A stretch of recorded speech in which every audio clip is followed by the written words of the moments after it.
ଦେଖ ଦେଖ କୁନି ଝିଅଟି ନଈ କୂଳରେ ବସିକି ଖେଳୁଥିଲା।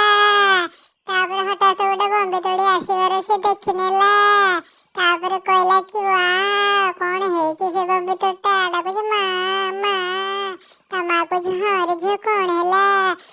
ହଁ ଆମେ ତୋଳିଟାକୁ ଧରି ନବା। ଏ ପୋହଳ ପାଇପ ମାଧ୍ୟମରେ ଧରି ନବା। ଆମେ ଗୋଟେ ଗାତଟେ ଖୋଳିବା।